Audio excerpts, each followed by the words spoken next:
안녕하세요. 반갑습니다. 자, 오늘부터 여러분과 함께 기업회계 3급 같이 공부하게 될 서태식 세무사라고 합니다. 이렇게 만나 뵙게 돼서 반갑고요. 회계가 원래 조금 어려운 과목이란 건 아시죠? 하지만 제가 최대한 쉽게 설명을 드리겠습니다. 그러니까 같이 한번 열심히 공부해서 좋은 결과가 있으시길 바라겠습니다. 자, 3급 첫 시간이니까요. 간단하게 우리 시험 아시죠? 과목은 회계원리입니다. 그래서 회계원리만 1, 2부로 해서 2부로 해서 2부로 나눠가지고 둘 다 20문제씩 해서 총 40문제예요. 그죠? 총 40문제가 출제가 됩니다.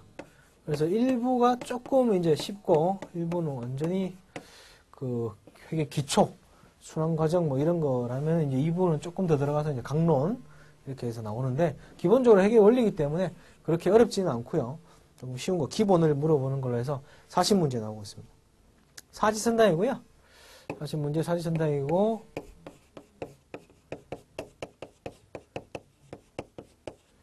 어떻습니까? 그 시험 시간은요. 총 60분이 주어져요. 60분. 시간 60분. 한 문제당 1.5분. 1분 30초 안에 한 문제를 푸셔야 됩니다. 자, 일단 객관식 말 문제는 시간 별로 안 걸리겠지만 계산 문제는 한 문제당 최소한 3, 4분씩 걸리죠. 빨리빨리 푸시고 계산 문제도 쉬운 것부터 해서 빨리 푸시고 그죠? 물론 100점 맞으실 필요는 없습니다. 100점 안 맞으셔도 되고 문제 합격은 70점 이상. 70점 이상 맞으시면은 합격.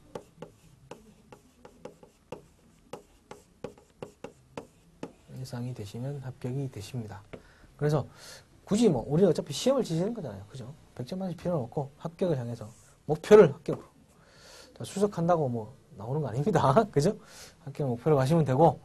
그래서 아마 저하고 강의를 들으시면은 이걸 몰라서 떨어진다. 물론 시험 문제가 좀 이렇게 되게 구석진 데서 나오는 경우도 있긴 있어요. 한두 문제씩.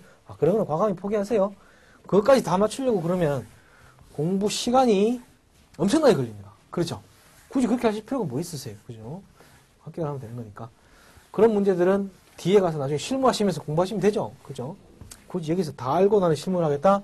그렇게 생각하시면 안 돼요. 힘들어지십니다. 그래서 일단 합격을 하자. 라는 거고, 안 되는 건 과감히 제끼고, 기본에 충실하자. 그러면 합격은 무난하다. 그런 얘기죠? 계산 문제도 아는 문제를 빨리빨리 풀도록 연습을 해야지 모르는 문제 괜히 건드려가지고 시간만 잡아먹고 틀리면 시험 망칩니다. 그 문제 하나 때문에. 그죠? 괜히 자존심 때문에 어려운 문제 풀고 그러죠. 기본부터 아는 것부터 싹 풀어놓고 그 다음에 시간 남고 자신 있으면 그 뒤 문제 풀어도 되죠. 그죠? 자, 그런 식으로 접근을 하신다.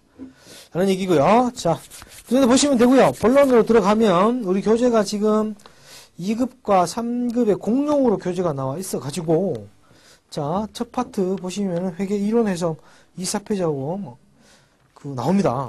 재무회계 관리가 나오고 그리고 재무상태표 이런 건 그렇더라도 회계 질적 특성 이런 거 나와요. 자, 이런 거는 우리 3급에서는 필요 없습니다. 문제 안 나옵니다. 한 번도 기출된 적이 없었고 기출 안 될 거라고 거의 확신을 하는 부분이기 때문에 자, 이거는 생략을 하겠습니다. 그래서 막바로 우리 재무제표부터 해서 강론으로 이제 들어갈 텐데 그거 들어가기 전에 우리는 대신 우리 2급에서는 다뤄지지 않는 문제가 있죠. 뭡니까? 회계의 순환과정. 자, 그거 우리 조금 별도로, 상급과정 별도로, 교재는 안 나옵니다만 제가 정리를 한번 해드리겠습니다. 그래서 이번 시간에는 그거를 정리하고 다음 시간부터 교재를 통해서 강론으로 들어가는 걸로 그렇게 진행을 하시죠. 자, 그래서 이번 시간은 굳이 교재는 필요 없겠습니다. 자, 회계 순환과정, 회계의 이런 거 이제 살펴볼 텐데 회계의는 그거죠. 우리 정보 이용자에게 정보를 제공하는 것이고 정보를 제공하는 핵심 우리 기업의 상급 수준에서 딱 봤을 때 핵심은 뭡니까? 결국은 재무상태표랑 손익계산서입니다. 그죠? 결국은 재무상태표와 손익계산서예요. 그죠? 손익계산서를 만들어서 요거를 보여주는 게 핵심입니다. 누가 뭐래도 이게 가장 기본이죠. 그죠? 표를 만들고 손익계산서를 만들어서 보여주는 게 핵심이다. 재무상태표는 뭡니까? 뒤에 구체적으로 나오겠습니다만 기업의 특정 시점의 재무상태를 보여주는 거죠. 이 회사가 튼튼한가 안 튼튼한가 한마디로 따져서 자, 우리 배우자를 고르실 때 재산을 본다. 와, 저 사람이 재산이 많을까 적을까? 자, 이걸 본다면 재무상태표를 보시는 거예요. 그죠? 근데 재산을 지금 가진 거는 모르겠고 저 사람 연봉이 얼마인가? 그걸 본다면 손익계산서를 보시는 거예요. 그렇게 정리하실 수 있어요. 그죠? 재무상태는 현재 가지고 있는 게 얼마냐? 현재 재무상태, 재산 상태가 좋은가 나쁜가를 보여주는 겁니다. 자, 이거는 현재 재무상태가 아니고 일정 기간 동안 돈을 얼마나 버느냐를 보여주는 거예요. 그죠? 작년에 연봉이 얼마, 이 사람 1년 동안 얼마 벌었을까? 지금은 땡기는 돈 없어. 가진 거 아무것도 없지만 연봉이 2억이야. 가진 거 아무것도 없어도 연봉이 2억. 어우, 괜찮대. 그죠? 하지만 반대로 지금 가지고 있는 건 한 10억씩 가지고 있어. 재산이. 10억 넘어요. 근데 버는 거 아무것도 없어. 백수. 맨 맨날 돈만 쓰고 탱탱 놀아. 되겠습니까? 안 되겠죠. 그죠? 두 개를 같이 봐야지. 그죠? 재무상태와 손익계산서를 동시에 볼 필요가 있습니다. 자, 정리합니다. 재무상태표는 특정 시점에 기업의 재무상태를 보여주는 거다. 저 회사가 가지고 있는 게 얼마냐? 내가 돈을 빌려줘도 안 떼먹힐까? 라는 걸 보여주는 거다. 어떤 식으로 보여주는 겁니까? 자산, 부채, 자본 이렇게 세 가지 요소로 보여주는 거죠. 세 가지 요소를 나눠서 보여줍니다. 자산은 우리가 일상생활에서는 재산이라는 용어로 똑같습니다. 그죠? 그 정도 보시면 돼요. 그러니까 우리가 가지고 있는 모든 재산, 상태를 보여주는 거다. 하는 겁니다. 저 회사 건물이 10억짜리에 차가 뭐 외제차 쭉 가지고 있어. 우와, 재산이 의외로 많구나. 자, 이거 보고 그냥 혹해서 그냥 이거만 보시면 안 돼요. 뭘 보셔야 되죠? 그 사람이 그렇게 가지고 있는 거 많지만 알고 보니까 빚도 많이 가지고 있더라. 그럼 얘기가 달라지는 거 아닙니까? 그죠? 부채도 보셔야 돼요. 갚아야 될 빚이죠, 빚. 우리 일상생활에서 말하는 빚이죠, 그죠? 자, 이 사람은 진짜로 사실은 따지면 가지고 있는 것이 이만큼이지만 갚아야 될 빚이 이만큼이기 때문에 진짜 이 사람의 순수한 재산 규모는 이게 순수한 재산 규모예요. 그걸 우리는 자본이라고 부르는 거다. 그죠? 재무상태표는 기업의 특정 시점의 재무상태를 가지고 있는 거 다 얼마인데 갚아야 될 빚은 얼마라 빼면은 순수한 자본은 얼마다. 이렇게 세 가지 요소로 나눠서 보여주는 걸 재무상태표다. 이렇게 부릅니다. 되시겠죠? 손익계산서는 뭡니까? 다릅니다. 손익계산서는 그게 아니고 이 사람의 연봉이 얼마냐는 걸 보여준다. 이 회사가 얼마나 벌었느냐. 수익이라는 용어를 씁니다. 이 회사가 총 벌어들인 거. 물건을 팔고 뭘 팔고 해서 돈 받은 거. 그죠? 근데 그것만 있는 게 아니죠. 그걸 팔기 위해서 들어가는 비용도 있습니다. 전기요금 내야 되죠. 임차료 내야 되죠. 종업원 월급 줘야 되죠. 그죠? 그리고 물건을 팔아서 받았으면 그 판 물건의 원가는 얼만데. 그죠? 매출 원가. 여러 가지 뭐 급여. 그죠? 수도 광열 비용. 이런 것들. 돈을 벌기 위해서 투입된 그런 경제적 자원의 희생. 비용이라고. 결국은 수익에서 비용을 빼야지 순수한 이 회사가 원래 번 거. 그 사람의 연봉이 나오겠죠. 그죠? 이거를 뭐라고 부른다? 당기순이익이라고 부른다. 자, 이거를 손익계산서. 손익계산서는 정리합니다. 일정 기간 동안입니다. 그죠? 이거는 지금 현재 얼마냐? 작년 그때 얼마였냐? 이 얘기를 하면 이거는 1년 동안이죠. 그죠? 일정 기간 동안 경영 성과를 표현해주는 표가 손익계산서다. 자, 물론 다른 표도 여러 가지가 있습니다만 제일 핵심은 이거죠. 그죠? 자, 이거를 보여주는 게 우리 회계다라는 겁니다. 자, 이거를 보여주기 위해서 자, 먼저 우리 그거부터 설명 한번 드리죠. 손익계산서와 재무상태표의 관계부터 한번 말씀드릴게요. 재산법이라는 게 있고 손익법이라는 게 있어요.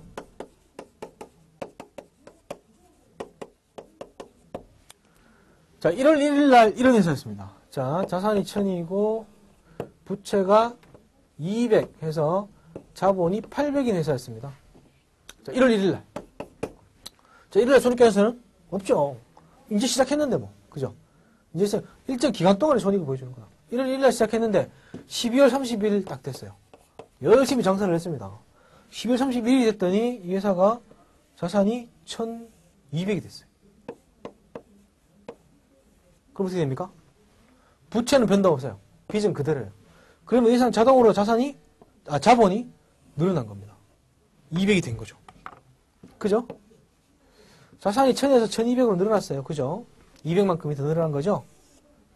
부채는 그대로고. 그러니까 자본도 800에서 결국은 1000으로 해서 200이 더 늘어난 겁니다. 자, 이 회사 돈 얼마나 벌었습니까?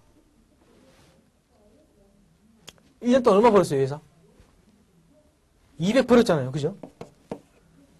200 벌었잖아요. 어떻게 알 수 있어요? 원래는 1200에서 800짜리 샀는데 열심히 장사해서 이게 1200으로 늘어났다며.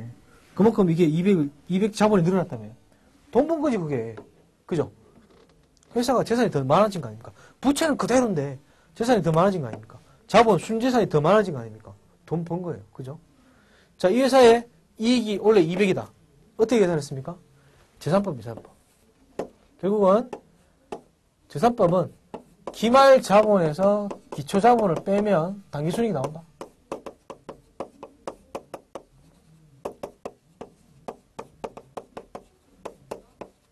이게 재산법이에요. 재산법. 되시겠습니까? 기초 자본과 기말 자본을 비교하면은 이 회사가 돈 버는 걸 알 수 있다는 거죠. 그게 재산법입니다. 자, 이거 근데 알 수는 있어요. 근데 누가 궁금해합니다. 아, 돈 200 번 건 알겠는데 도대체 어떻게 해서 돈 번 겁니까? 뭘 팔고 뭐 어떻게 했어요? 마진 얼마 남았어요? 모르겠는데요. 이거만 받고 모르죠. 그냥 순자산이 늘었대요. 200이. 뭐가 늘었는지 모르겠지만 그죠? 현금이 늘었을 수도 있고 그 현금으로 또 뭐 땅을 샀을 수도 있잖아요. 그죠? 어쨌든 재산이 늘었다는 거죠. 그거를 보여주고 싶은 거죠. 몰라요. 그걸 보여주고 싶은 게 이겁니다. 손익 계산서. 아, 이 회사가요.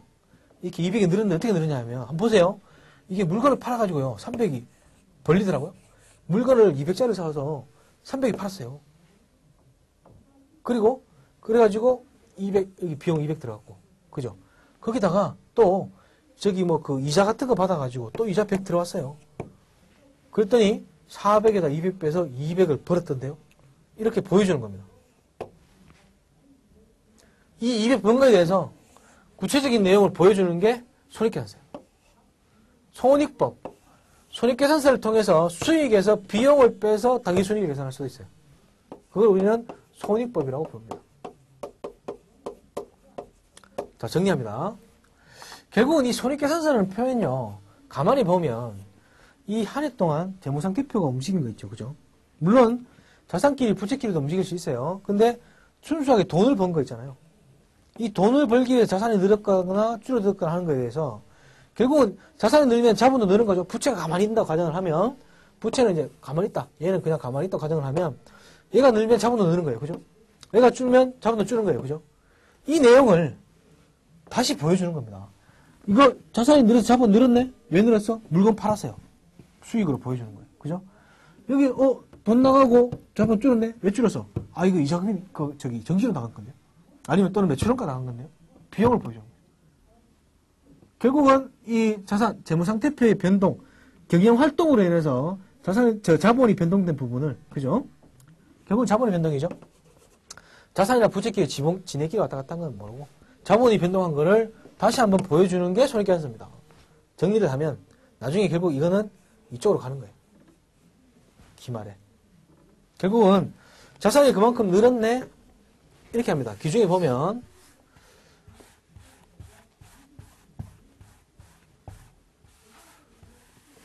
정리를 하면 이렇습니다. 자, 자산이 늘었네? 돈 벌었네? 그럼 자본도 늘었겠네? 이렇게 안 보여주고 돈 벌었네? 그러면 수익이네. 돈 잃었네? 비용 나갔네? 그러면 비용이네. 결국은 얼마를 번 거야? 이만큼요.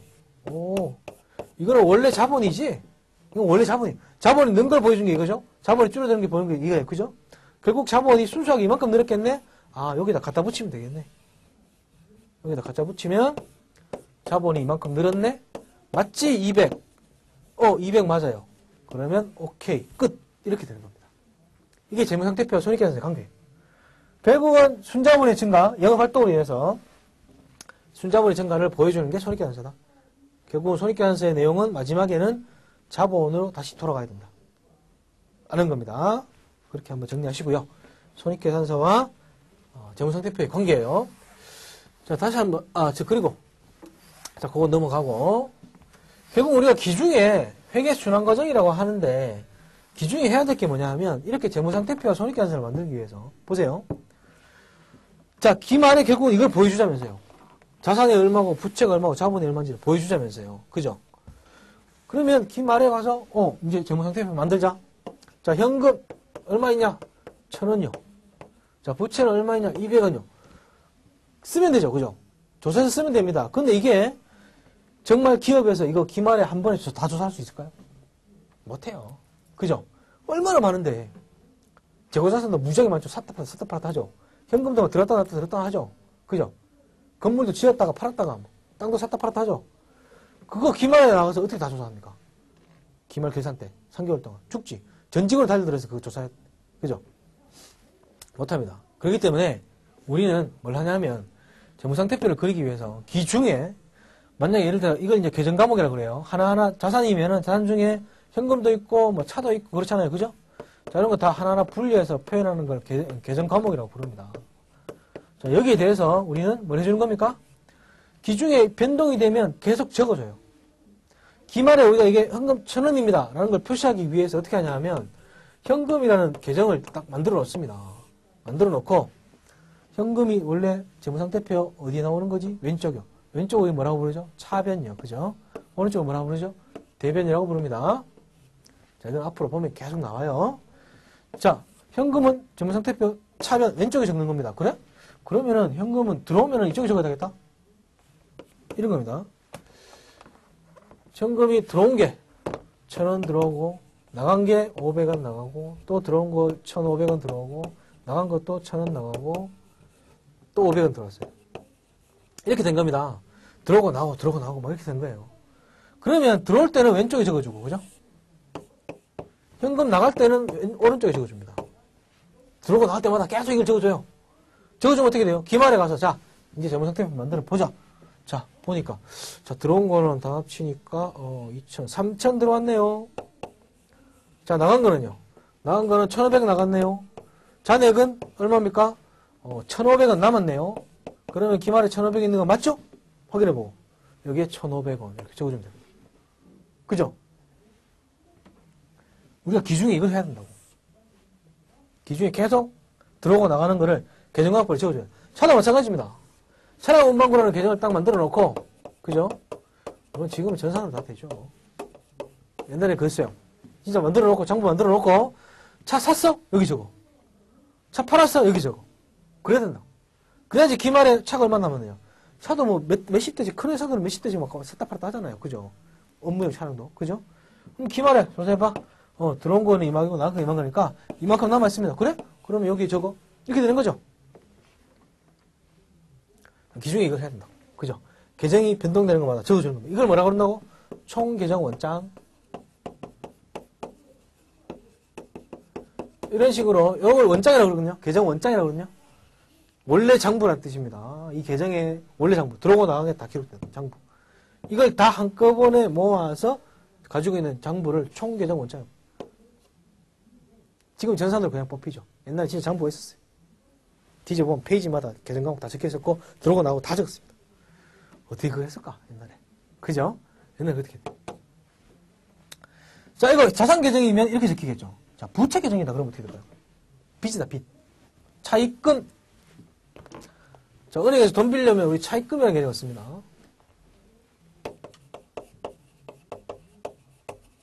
그럼 어떻게 기록할까요? 똑같이 들어오고 나오고 적으면 되지. 근데 다릅니다. 뭡니까? 차입금은 들어왔을 때, 이제 빌렸을 때, 생겼을 때, 차입금이 늘어났을 때, 한마디로. 대변에 적습니다. 차입금을 갚았을 때, 차변에 적습니다. 왜 그럴까요? 원래 차입금이 재무상태표 대변에 적히는 계정이니까. 그래야, 들어오고 나왔구나, 들어오고 나왔구나, 들어오고 나왔구나, 들어오고 나왔구나. 얼마 남았는데, 기말에. 차입금 1,500원이니까 500원 빌리고 1,000원 빌리고 1,000원 갚았는데 그럼 500원 남았던데요? 그래? 그러면 여기 적어줘라. 대변의 잔액이 나오잖아요. 그죠? 대변이 비잖아요. 그럼 대변이 남은 거 적어주면 되는 거죠. 자본 계정이다. 그럼 어떻게 되겠습니까? 자본에 속하는 계정이다. 그러면 역시 마찬가지입니다. 늘어나면 오른쪽, 줄어들면 왼쪽. 손익계산서도 마찬가지예요. 손익계산서도 마찬가지입니다. 수익 계정이다. 수익에 들어가는 계정이다. 매출액이다. 그러면 어떻게 돼요? 발생하면 오른쪽, 줄어들면 왼쪽. 그죠? 비용 계정이다. 그럼 어떻게 됩니까? 비용 계정은 차변 계정이죠? 차변을 적히는 거예요. 그래서 발생하면 왼쪽, 혹시나 취소되면 오른쪽. 그래서 기중에 모든 그런 거래들을 계속 기록을 해 나가야 기말에 재무상태표와 손익계산서를 바로 만들 수가 있는 거예요. 그죠?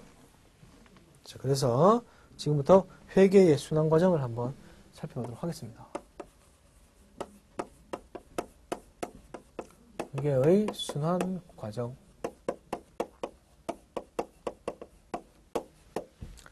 자, 1단계 거래의 발생.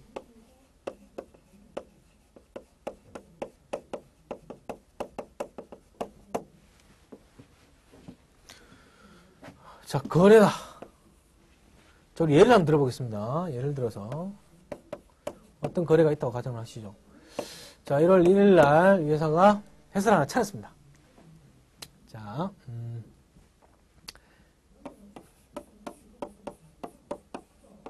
자, 2만원 차입하고, 그리고, 자기가 출자 8만원 해가지고요. 건물 하나 사가지고,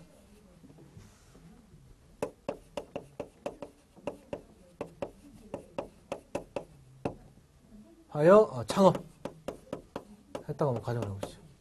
1월 1일날 이렇게 했고, 그 다음에, 그 다음 가만히 있다가 6월 30일날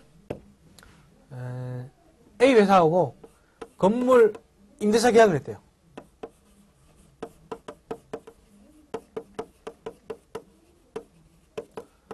임대차 계약을 하고 건물을 이제 임대하기 시작합니다.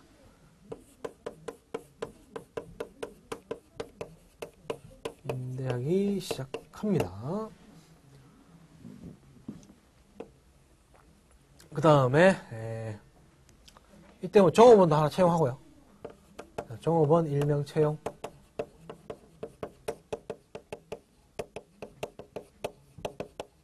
채용합니다. 그 다음에 그대로 쭉 이제 임대한 상태로 들어갔죠. 12월 29일 날 종업원 급여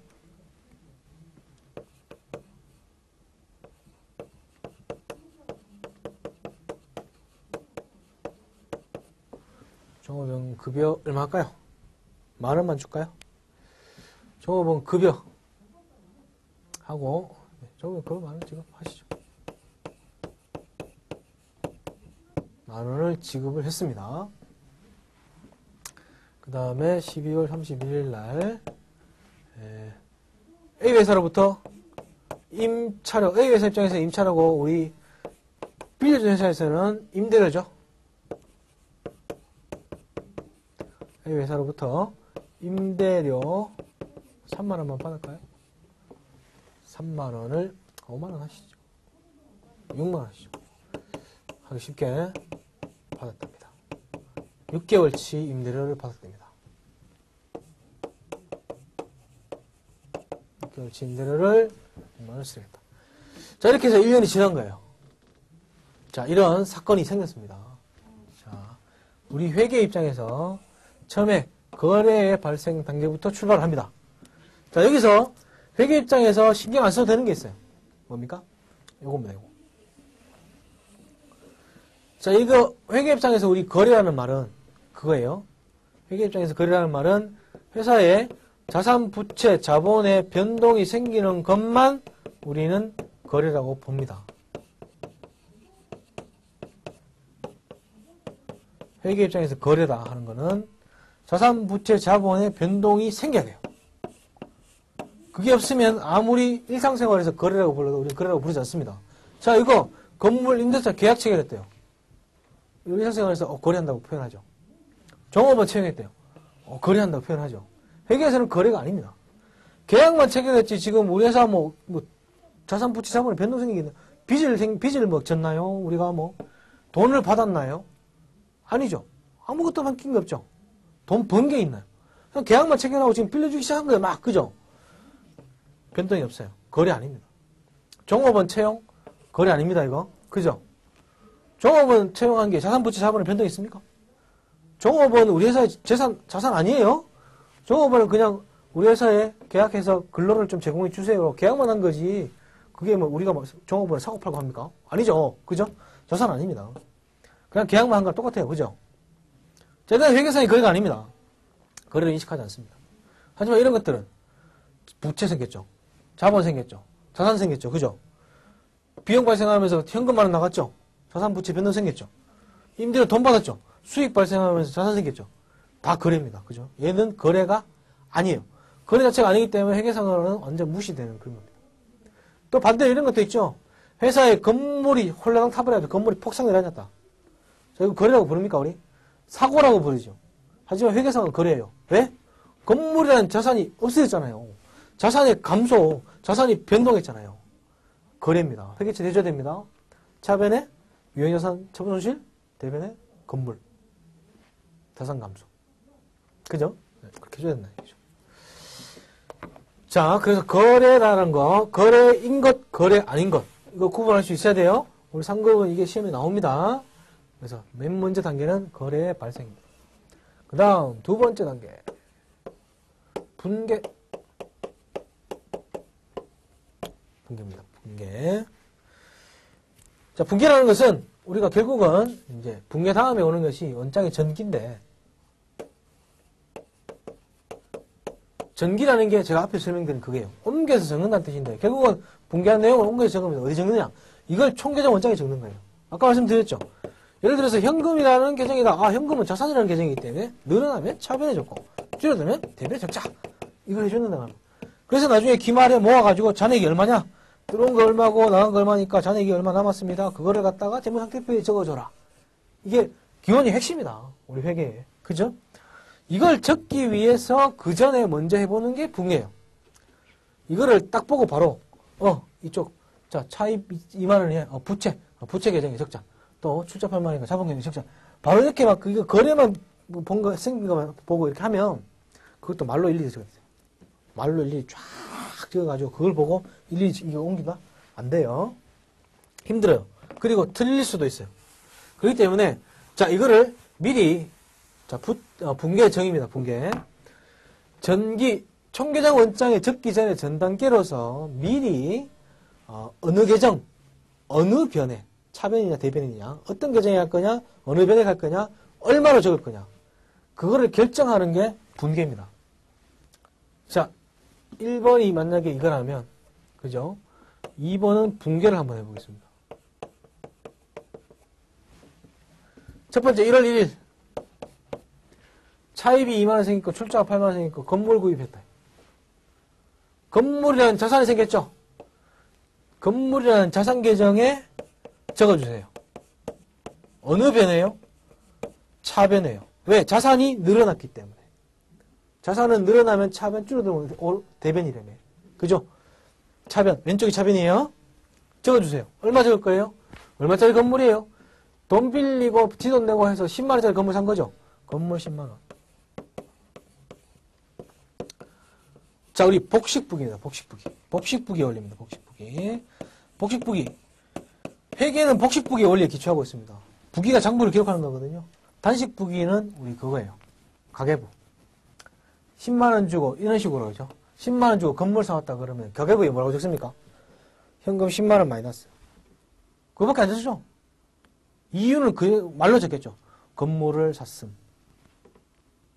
자, 그건 보면은 지금 나중에 현금 잔액 쫙 나오는데 현금 잔액 얼마다? 건물은 잔액 얼마인데? 건물은 얼마짜리인데? 몰라요. 뒤져봐야 돼요. 막 뒤져가지고 현금, 건물 산 거 뒤져봐야 돼요.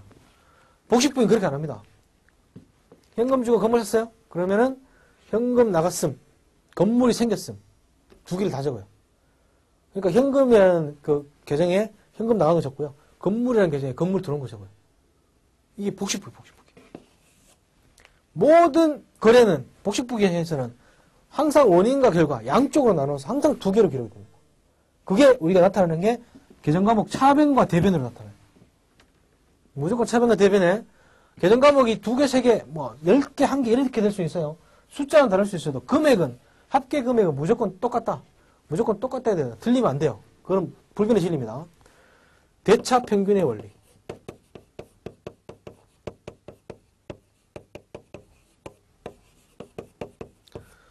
차변과 모든 분괴 거래를 하거나 아니면은 나중에 시산표도 나오겠습니다만 모든 계정 원장의 잔액들 또는 거래 내역들 합계 금액들 합쳐서 차변과 대변을 다 합치면 금액이 완전히 똑같아야 돼요. 틀리면 잘못된 겁니다. 회계처를 분괴를 잘못했든지 아니면 전기를 잘못했든지. 그게 무슨 원리? 대차 평균의 원리. 되시겠죠? 기억해 두셔야 돼요. 복식부기. 모든 거래는 회계에서는 더블로 인식한다. 차변과 대변, 원인과 결과 양쪽으로 생각한다 항상. 자, 이것도 마찬가지입니다. 자, 분계를 하면 어떻게 됩니까? 건물 구입, 자산이라는 게 늘어났죠. 돈을 빌렸기 때문에 부채가 늘어났습니다. 차입금이라는 계정을 씁니다. 자, 계정 과목은 뒤에 가면서 이제 차차차차 익히실 거예요. 2만원. 또 있죠. 출자. 자, 이거는 직접 주주가 자기가 돈권의 순자산입니다. 자본이에요, 자본. 출자했다 그러면 자본으로 보시죠. 자기가 순수하게 자기 돈 꺼낸 겁니다. 순자산이죠? 이 회사의 순수자산. 이건 남의 자산. 빌려온 거. 그죠? 결국은 자산 10만원인데 빌려온 거 2만원 갚으면 순수하게 이 회사 자산. 이 오너 자기 목숨 8만원 자기 잡은 겁니다. 그죠? 이렇게 분개를 하셔야 됩니다. 이게 분개입니다. 대변 계정. 그러니까 차입금 대변에 2만원, 자본금 대변에 2만 8만원 적어주세요. 빚이 생겼죠? 자본이 늘어났죠? 그죠? 자산이 늘어났죠? 건물이라는 자산이 생기잖아요. 그죠? 빵에서 10만원 늘어났죠? 차변에 적어주세요. 이렇게 하는 게 분개. 되시겠죠? 6월 30일 분개 없음. 회계 처리 대상이 아니야. 거래가 아니야. 제껴. 12월 29일. 바로 갑니다. 12월 29일 종합은 급여 만원이 나갔습니다. 자, 현금으로 나갔죠. 현금이라는 자산이 줄었네요. 대변입니다. 현금이라는 자산 계정에 대변에 적어주세요. 왜? 돈이 나갔으니까요. 만원. 뭡니까? 차변에? 뭐 들어온 거 있나요? 없죠? 이건 진짜로 그냥 자본이 준 거예요. 그죠? 자산감소, 자본감소예요. 자본감소를 대신해서 표해주는 게 뭐라고? 비용. 그죠? 손익계산서의 비용입니다. 비용 발생입니다. 비용 발생. 그냥 돈 나간 거예요? 없어요. 차변 들어올게. 비용 발생. 자본이 준 겁니다. 자, 급여라는 계정을 씁니다. 비용 계정이에요. 손익계산서에 들어가는 계정이에요. 급여 만원. 12월 31일입니다. 임대로 돈 들어왔네요. 그죠? 6만원. 돈이 들어왔습니다. 현금이라는 자산 계정에 적어줘야 되겠네요. 어디에 적어줄까요? 차변일까요? 대변일까요? 차변. 왜? 자산이 늘었으니까. 현금이라는 계정 차변 적어줍시다. 얼마나 늘어났죠? 6만원. 이 된 겁니다. 자, 대변에 뭐 적어줘야 돼요? 복식부기는 무조건 왼쪽 오른쪽에 뭔가 항상 같은 금액을 적어줘야 됩니다. 이쪽에 뭐가 들어옵니까? 뭐 나간 게 있나요? 빚이 늘어났나요? 아니죠. 그냥 순수하게 자본이 는 겁니다. 그냥 돈 들어온 거예요. 그죠? 자본이 순수하게 늘어나는 거 우리 뭐라고 보여준다고요? 수익. 수익 쪽에 계정 과목은 임대료입니다. 자, 이건 손익계산서에 수익에 들어가는 계정이에요. 얘들은 재무상태표 계정이죠? 재무상태표 계정. 여기는 손익계산서 계정. 그죠? 임대료. 임대료라고 그러면 수익이고요. 임차료라고 그러면 비용이에요. 6만원. 자, 이렇게 분개해 주시면은 끝. 다 되신 겁니다. 되시겠죠? 자, 세 번째 단계로 넘어갑니다. 2단계가 끝난 거예요. 3단계. 전기 한번 해보시죠. 전기. 옮겨서 적는다. 계정 원장에 옮겨서 적는 식으로. 자, 제일 먼저 무슨 계정? 1월 1일 분계부터 한번 전개해 보시죠. 자, 건물이라는 계정 찾아갑니다. 자, 장부에 이렇게 적혀 있겠죠? 장부에 이미 만들어 놨습니다. 건물이라는 계정. 자, 지금 뭐 저희는 학술 목적으로 T 계정을 씁니다만 실제로 장부에 이렇게 가지고 여기 제목, 차변, 대변, 뭐 항목, 적용, 금액, 얼마, 날짜 이렇게 막 딱 적혀 돼 있어요. 우리는 그냥 간단하게 건물 계정 차변에 10만원 적어줍니다. 10만원. 그리고 여기에는 상대 계정을 적어줘요. 상대 계정이 둘 이상일 때는 제좌라는 용어를 씁니다. 참고로 하나 두세요. 자, 날짜 적고. 되시겠죠? 적어주면 돼요. 그죠? 자, 건물이라는 계정입니다. 저기 이제 이걸 모아놓은 장부가 총계정 원장이에요. 자, 그 다음에 차입금이라는 계정 또 있죠? 차입금이라는 계정이 있습니다. 차입금이라는 계정 또 있습니다. 차입금 계정 대변에 2만원 적어주세요. 대변에 2만원. 상대 계정은 뭡니까? 건물이죠. 건물. 자, 원래 낮춰 적어야 되는데, 그냥 생략하고. 자, 이걸 보면 알 수 있죠. 뭡니까? 차입금 대변? 돈 빌려왔네? 상대 계정이 뭐지? 건물이네. 건물을 샀구나. 건물을 빌렸구나. 원래는 현금으로 들어가야 되는데. 어쨌든 간에 이런 식으로 적어주면 됩니다. 그죠? 자본금이라는 계정 또 적어줍니다.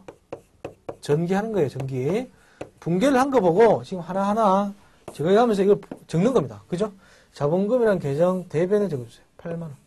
상대 계정은 건물. 되시겠죠? 자, 현금 계정부터 먼저 들어갈까요? 현금이라는 계정 적어줍니다. 좀 부족하겠네. 현금이라는 계정. 자, 적어줍니다. 현금이라는 계정은 지금 여기 대변 만원 있죠? 급여 나간 거죠? 급여. 원래는 분기한 순서대로 옮겨져야 되는데 그냥 바로 해보죠. 차변에 6만원 들어오죠? 차변에 6만원. 임대료군요. 상대 계정은 임대료. 되시겠죠? 자, 이렇게 해주고. 자, 그 다음에 임대료라는 계정. 저 위에 적을까요? 이거 좀 지우겠습니다. 지우면 되니까.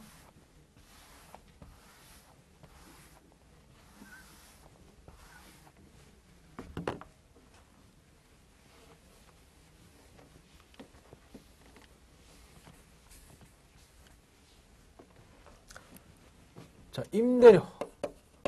라는 계정이 또 있죠. 임대료. 라는 계정. 대변에 6만원. 맞죠? 이거부터 문제 했대? 이거부터 문제 해야 되는데.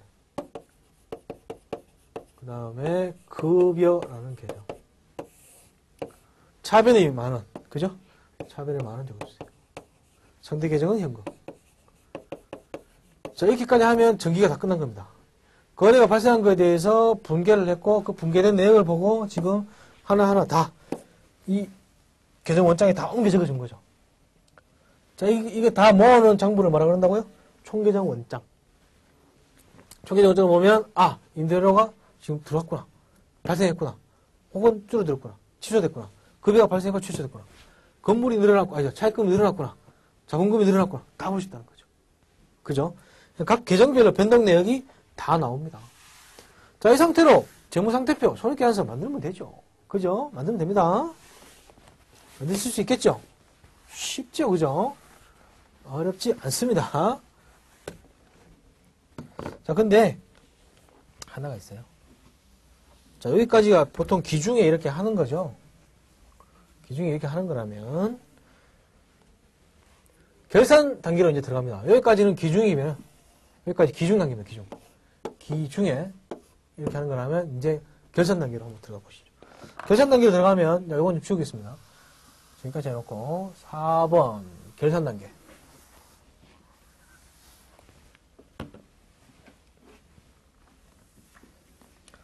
이제부터는 결산 단계예요. 결산으로 들어가면 해야 되는 게 뭐가 있느냐. 저 상태로 해도 바로 되긴 되는데 문제는 이제 제대로 됐느냐 한번 테스트를 해볼 필요가 있고요. 그리고 수정 붕괴라는 게 또 들어가게 됩니다. 잘못됐으면 수정해줘야 되죠. 그죠? 그리고 혹시 잘못된 게 없더라도 결산 때만 해주는 붕괴가 있어요. 기중에는 이런 거 전혀 안 하고 가만히 있다가 결산 때만 해주는 게 있고요. 수정 붕괴까지 끝나면 다시 한번 시산표를 만들어 봅니다. 수정 후 시산표라는 단계. 여기까지 만들어 봐야 다 제대로 됐는지 확인이 돼요. 이게 이제 계산의 기본적인 초기 단계죠. 자, 시산표라는 건 뭐냐 하면 앞에서 말씀드린 대차평균의 원리 있지요. 그걸 이용해서 한번 제대로 우리가 분개를 하고 제대로 옮겨 적었는지를 확인해 보자. 라는 게 시산표입니다. 지금 이 경우는 어떻게 되냐면 시산표는 잔액 시산표가 있고 합계 시산표가 있어요. 시산표를 한번 만들어 보면 여기에 중간에 계정 과목입니다. 계정 과목별로 다 건물부터 한번 볼까요? 건물부터 나오면 안 되는데 일단 건물을 한번 보면 건물 계정 먼저 잔액 시산표부터 한번 만들어 볼게요.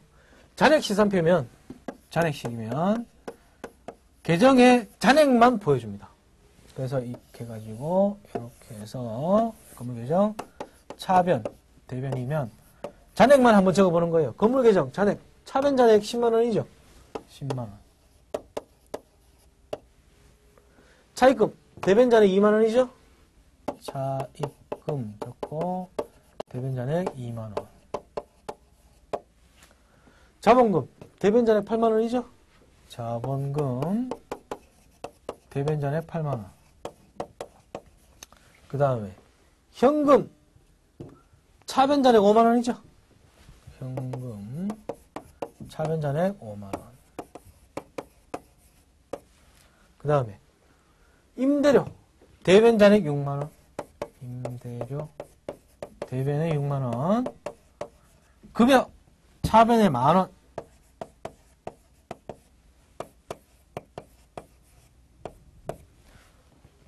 다 적었죠?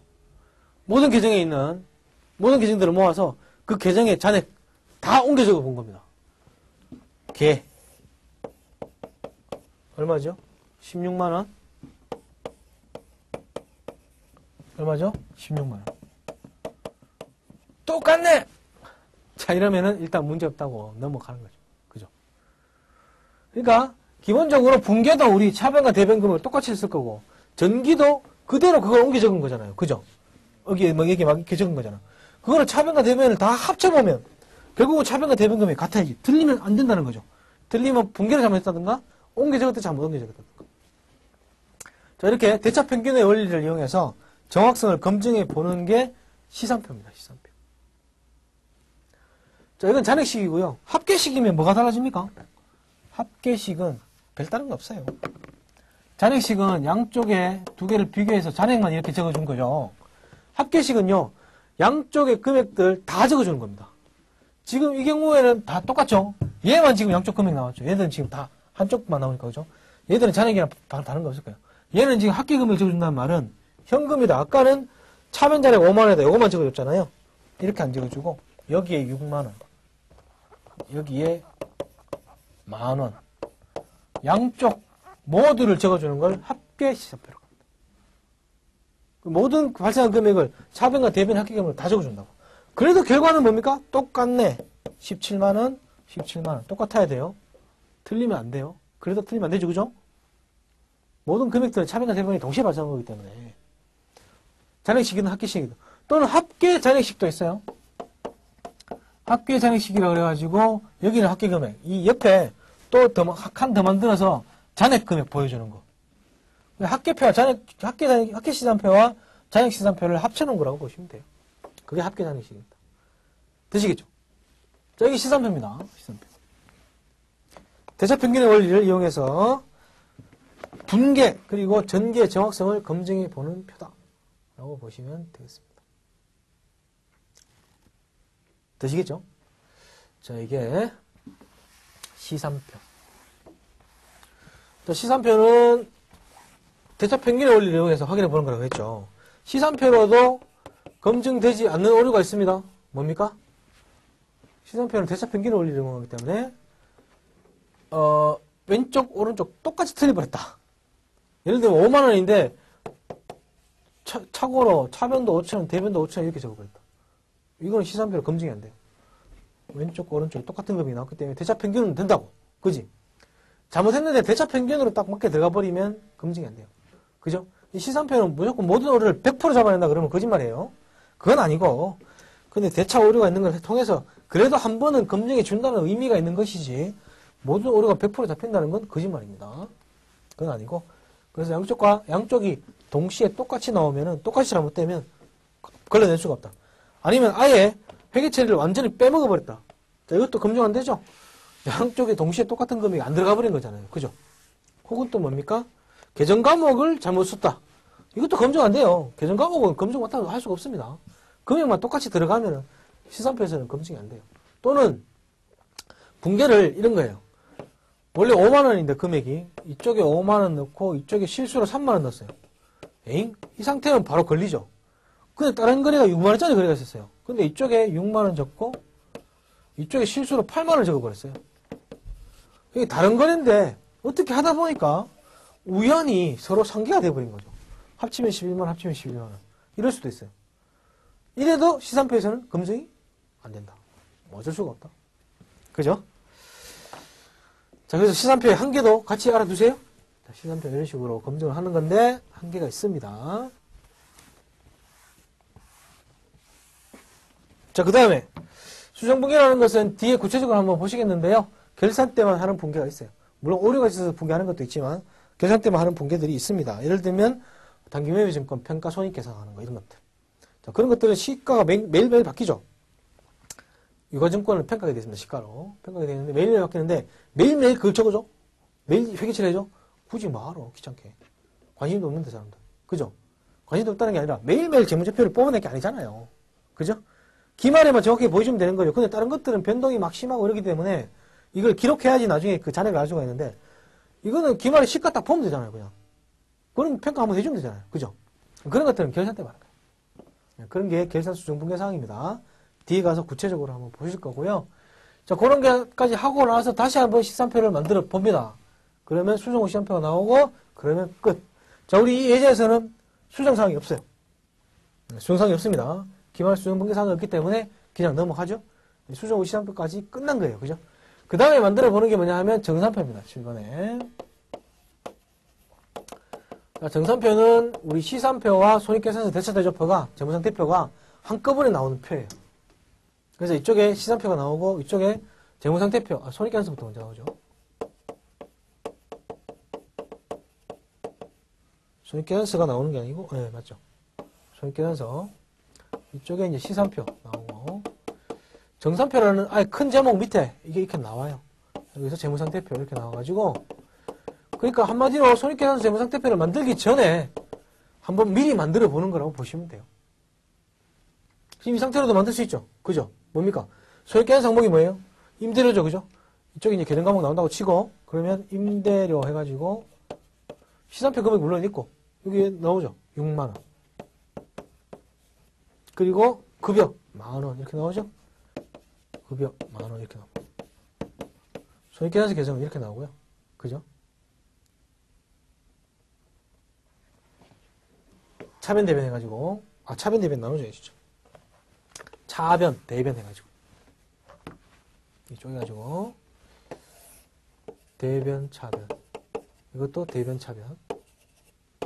그래가지고 이쪽에 6만원. 만원 이렇게 나오죠. 자, 그 다음에 재무상태표 계정도 마찬가지입니다.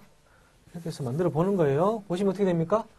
건물 해가지고 이쪽에 건물 차변 쪽에 10만원 잔액이죠. 차변에 10만원. 또 차입금 대변에 2만원. 차입금. 그 다음에 자본금 8만원. 자본금 8만원. 자본금. 그리고 현금 차변에 5만원이죠. 현금 차변에 5만원. 자, 이렇게 다 적어 보는 겁니다. 그럼 이 자체가 하나하나가 결국은 재무상태표도 되고 손익계산서도 되는 거예요. 그죠? 자본금 이렇게 돼요. 여기까지 끊으면 이게 재무상태표잖아요. 그죠? 차변 자산, 차입금, 부채 나오잖아요. 그죠? 그리고 여기까지 끊으면 손익계산서잖아요. 그죠? 수익, 대변, 비용, 차변 나왔잖아요. 근데 하나 없는 게 있죠. 뭐죠? 없는 게 있어요? 뭐예요? 이게 비어요. 원래 차변과 대변이 일치해야 된다고 그랬는데 손익계산서를 봐도 차변과 대변이 비고 재무상태표를 봐도 이건 15만원인데 이거 10만원이에요. 안 맞네요? 왜 안 맞습니까? 앞에서 말씀드린 거죠. 기업이 경영활동에서 자산이 변동해 자본이 결국은 변동을 하면 그걸 갖다 자본의 증가를 표시를 해줘야 되는데 우리 앞에서 분기할 때 자본의 증가를 표시 안 했잖아요. 뭘 했어요? 자본이 늘어난 건 수익을 표시했고 자본이 줄어든 건 비용을 표시했죠. 결국 이게 5만원이 비죠. 이거는 자본이 늘어난 거예요. 순수하게. 그죠? 왼쪽에 5만원이 비잖아요. 이거는요. 오른쪽에 5만원이 비잖아요. 그죠? 비는 거 이거 추가로 잡아줘야 돼. 양쪽을 잡아줘야지 이게 맞습니다. 차례가. 되시겠죠? 자, 여기까지. 여기 정산표예요. 물론 모양은 뭐 8인식도 있고 뭐 12식도 있고 많아요. 여기에 뭐 표를 하나 추가, 잔액을 넣고 합계를 넣고 막 이렇게 하면서 표는 추가할 수 있는데 기본적인 모양이 이게 정산표입니다. 되시겠죠? 자, 그 다음에 장부 마감. 합니다. 정산표까지 되면 끝났어요. 8번 장부 마감. 장부 마감은 손익계산서를 먼저 마감해야 돼요. 왜냐하면 말씀드린 대로 손익은 나중에 저쪽으로 대치가 돼야 되죠. 자본으로 넘어가야 돼요. 그래서 손익계산서 계정을 먼저 마감하고 자산 계정을 마감하는 겁니다. 자, 이것도 기억해 두셔야 돼요. 손익계산서 계정을 먼저 마감하고 자산 계정을 마감해야 됩니다. 그래야겠죠. 손익이 나와야지 손익을 자본으로 대체를 해야 되니까 이거부터 마감하고 이걸 마감해야죠. 이거 마감하면 자본으로 대체할 수가 없잖아. 그죠? 급여가 10,000원이죠. 자, 이거 한번 잔금 마감하는 방법. 우리 손익계산서 마감 어떻게 하냐면, 손익계산서는 손익이라는 계정에 모읍니다. 손익이라는 계정을 하나 설정을 하시고요. 자, 임대료 없애버립시다. 분계, 차변의 임대료 6만원, 대변의 손익 6만원. 이렇게 분계를 끊어줘 버립니다. 여기다 계산 마감 분계죠. 그럼 어떻게 됩니까? 이걸 전기를 하면 여기에 6만원이 적히고요. 얘는 차대변이 똑같은 금액이 적히면서 마감되고 끝나버립니다. 6만원, 6만원. 그죠? 손익계정에 대신 여기에 대변에 6만원 적힙니다. 되시겠죠? 자, 급여. 차변의 손익 10,000원. 대변의 급여 10,000원. 이렇게 분계를, 마감 분계를 끊어버립니다. 그러면 이쪽에 10,000원 딱 되면서 차대 맞고 끝나버리죠? 대신 손익계정 차변에 10,000원 생깁니다. 됐죠? 자, 이게 미니 손익계산서예요. 그죠? 작은 손익계산서인데, 사실은. 자, 이대로 끝내면 안 되죠? 결국은 6만원 벌고 10,000원을 비용으로 나갔으니까 5만원이 벌었네요. 라는 거 아닙니까? 이걸 어떡하라고요? 지금은 안 지켰어요. 자, 이 상태지만 이것도 마저 마감해줘야 돼요. 어떻게 해야 하냐? 손익계정 차변에 5만원. 대변이 뭐예요? 자본금. 주식회사는 이익잉여금이겠죠. 5만원. 대체를 해줘야 된다.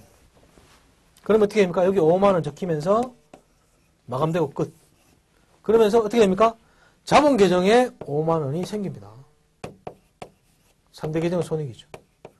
결국 원래 5만원 잡히면서 자본이 늘어난 걸로 잡혔죠. 되시겠습니까? 자, 손익계산서 계정은 이렇게 마감합니다. 이렇게 마감하는 거예요. 자, 그 다음에 자산, 부채, 자본, 재무상태표 계정은요. 재무상태표 계정은 저 필요 없어요. 필요 없고 그냥 마감하면 돼요. 뭡니까? 차변자액 10만원이에요. 그러면은 차기 2월 10만원 하고 끝. 차대 맞죠? 그 다음에 내년부터는 10만원부터 시작하는 거예요. 그래서 손익계산서 계정은 임시계정, 허위계정이라고 그러고 가계정이라고 그러고 재무상태표 계정은 실질계정이라고 합니다. 진짜로 남아서 내년으로 넘어가서 계속 이어지는 거는 재무상태표밖에 없어요. 얘는 마감되고 끝나는 거잖아요. 내년부터는 빵으로 새로 시작입니다. 그죠? 하지만 얘는 내년으로 넘어가요. 그대로. 그러니까 이거는 분계를 하는 게 아니고 그대로 넘어가는 걸 표시해주면서 마감만 쳐주면 돼요. 차기 2월 2만원. 그죠? 그리고 정기 2월 2만원. 얘는 내년에 2만원부터 새로 시작하는 겁니다. 2만원부터 시작해서 늘어나고 줄어들고 하겠죠. 그죠? 이렇게 되는 겁니다. 여기도 마찬가지. 차기 2월, 정기 2월, 차기 2월, 정기 2월 해서 마감 치는 거죠. 그러면 마감까지 싹 끝납니다. 되시겠죠? 마감이 끝나고 나면 뭐 2월 시산표를 한번 작성해 본다 그러는데 만들어 봐도 되고 안 만들어 봐도 되는 건데 뭐 팬들 한다면 마감 끝나고 나면 2월 시산표 작성. 2월 시산표는 뭡니까? 말씀드렸죠. 재무상태표에만 존재하는 거라고 2월이라는 개념은. 그죠? 재무상태표 계정을 가지고 다시 한번 시산표를 만들어 보는 거예요. 안 해보겠습니다. 그럼 미니 재무상태표죠. 그죠? 그 다음 마지막으로 뭡니까? 재무상태표 작성. 그러면 끝. 재무상태표가 아니고 죄송해요. 재무제표 작성. 그러면 회계의 순환 과정이 끝납니다. 자, 재무제표 만들 수 있겠죠? 그죠? 뭡니까? 재무상태표는 우리 BS라고 부릅니다. 차변에 건물, 현금부터 하시죠. 유동성 배열법에 의해서, 그죠? 유동성이 빠른 놈부터. 현금 얼마죠? 5만원. 건물이 얼마죠? 10만원. 차입금 2만원. 자본금이 13만원 됐죠. 원래 8만원이었는데 돈 5만원 벌었잖아요. 그래서 지금 13만원 됐잖아요. 그죠? 마감. 끝. 손익계산서. 뭡니까? 임대료라는 수익 6만원.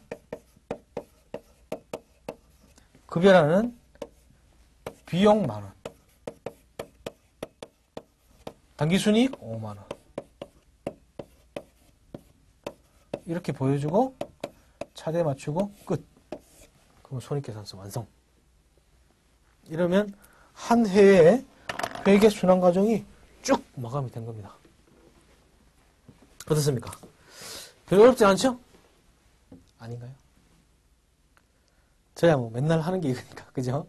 자, 이 과정은 암기를 하시고요. 그리고 이 과정 자체에 대해서도 이렇게 시험이 나옵니다. 일부에서 이런 것들이 나오니까 이해를 하시고 한번 흐름은 파악을 해놓으실 필요가 있어요. 나중에 실무에 들어가시더라도 이게 뭔지, 정산표가 뭔지, 시산표가 뭔지 갖고 와보라 그랬는데 그게 뭔데요? 이렇게 되면 안 되잖아요. 그죠? 물론 요즘은 전산으로 그냥 다 나옵니다. 이거는 뭐 수기로 이렇게 안 적겠죠. 그죠? 분계만 제대로 들어가면 전산부터 나와요. 그죠? 그래서 이후 이제 다음 시간부터는 분계하는 것만 배우시는 거예요. 차변에 무슨 계정이 얼마, 대변에 무슨 계정이 얼마. 그것만 되면 옮겨 적고 이거 시산표 만들고 하는 건 다 컴퓨터가 다 알아서 하잖아요.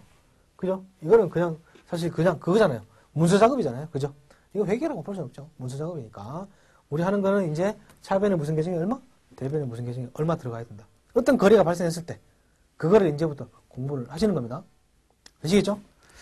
조금 시간이 많이 걸리고 길긴 했는데 자, 뭐 한번 설명이 들어가야 될 거니까 이렇게 보시고 다음 시간에 다시 또 뵙도록 하겠습니다. 자, 수고하셨습니다.